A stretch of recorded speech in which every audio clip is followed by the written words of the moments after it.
Stars, Bars, and Dissonance, an 804-mile journey through American identity by Walter Bowne. That can't be what I think it is, can it? Well, that's what my wife Mary Jane said from the passenger seat in our white Kia Niro.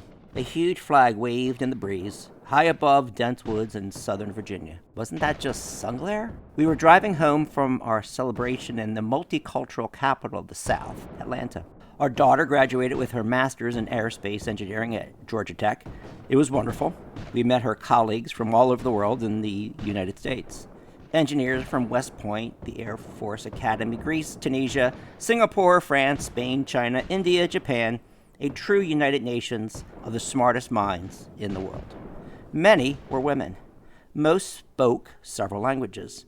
Our younger daughter talked Spanish to the Spaniards about her schooling in Madrid and her travels. I talked about my schooling in England with Angelos from Greece about London, where he lives. We talked about our honeymoon trips to Wales, France, Spain, and I discovered the wonder of a 2,000-year-old drink from the Greek isle of Chios that comes from one tree, the mastic tree, that make the magical mastika.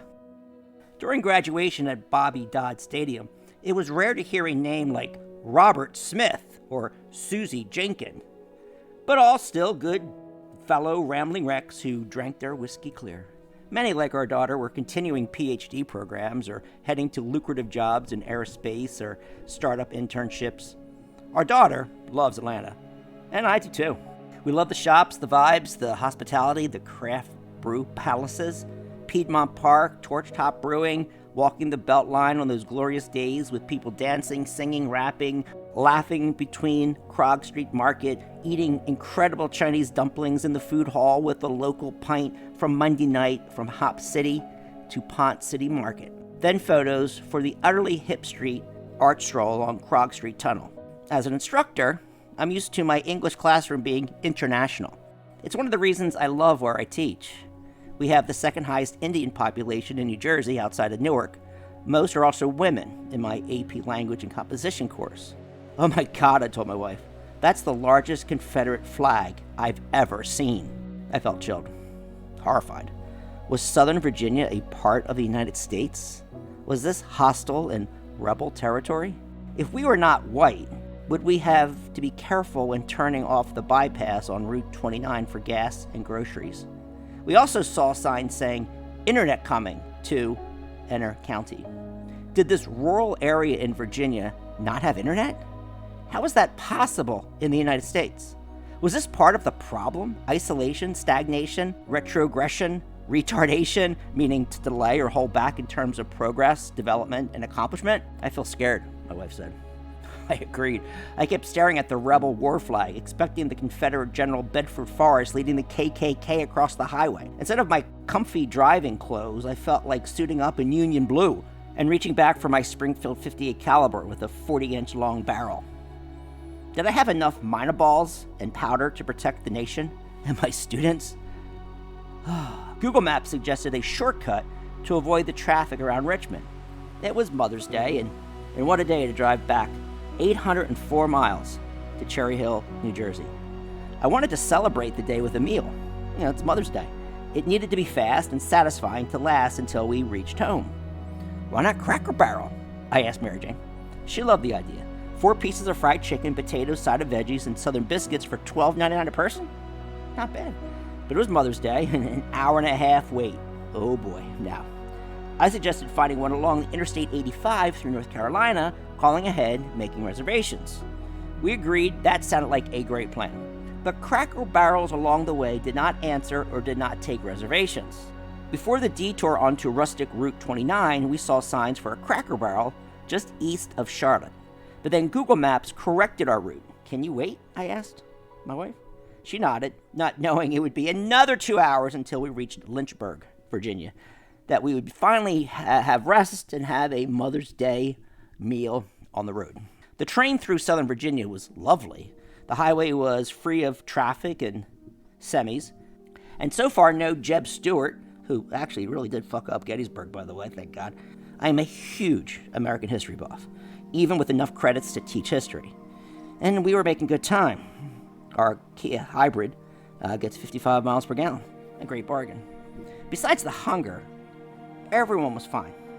My wife and I agreed on a great playlist I crafted. The agreement was for her to skip Bob Dylan songs, except Just Like a Woman. She loves that song. I was singing You've Got a Friend from James Taylor to her, using my name.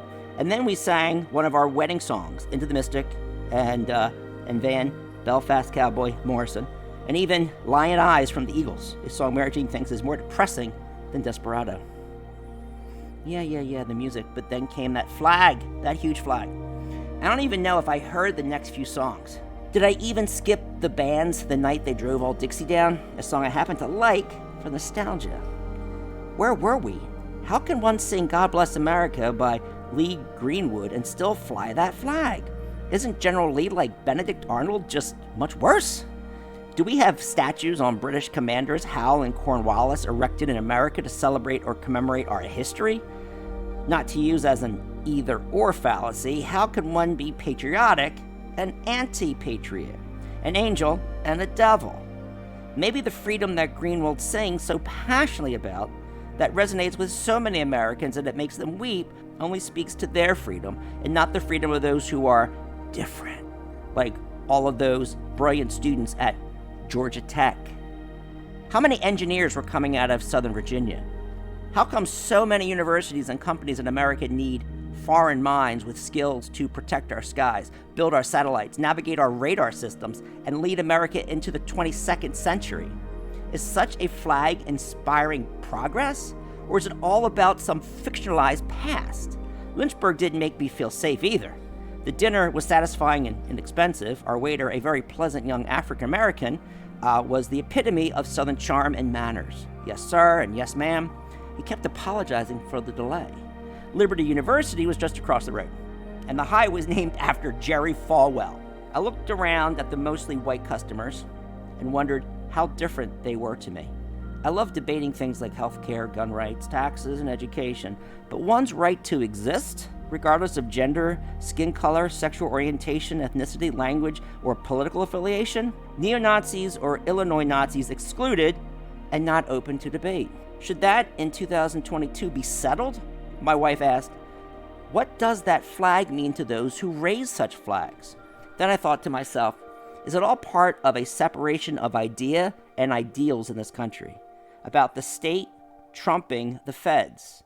Southern pride, heritage, Sweet Home Alabama, or Virginia is for lovers? I don't want to believe that those who hoisted that flag really want to go back to slavery and lynching and bombing Fort Sumter in Charleston Harbor in 1861. I just can't. Is that just the closure of all dialogue? The canceling of all conversation?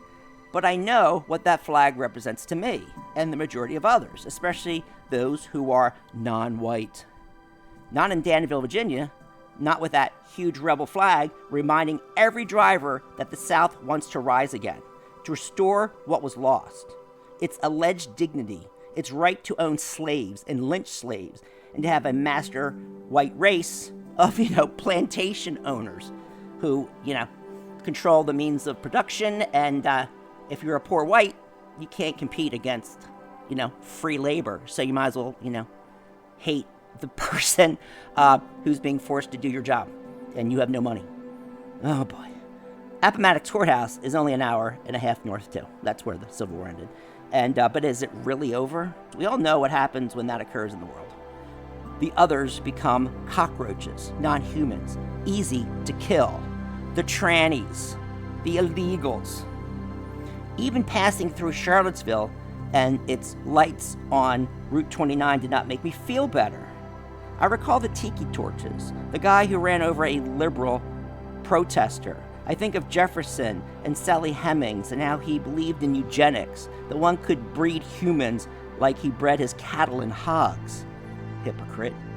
I think of how our daughter was playing with the door at Monticello, Jefferson's home, when she was little. The tour guide gave the 2-year-old a dressing down. She was disinterested, I think, in the engineering. How could the door open more easily?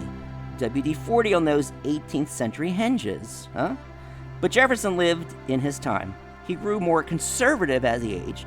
He grew blind to the plight of those he promised are equal, including women. The flag is 2022. There is no need for historical perspective.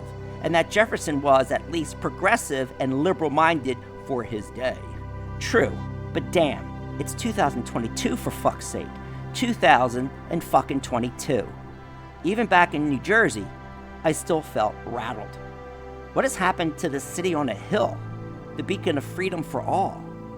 Would we need to retire to Ireland or Greece to escape the menace of white nationalism? As a born and bred Yankee, may God forbid, sirs, may God forbid. Is life so dear or peace so sweet as to be purchased at the price of chains and slavery? Forbid it, Almighty God. I know not what course others may take, but as for me, give me liberty or give me death.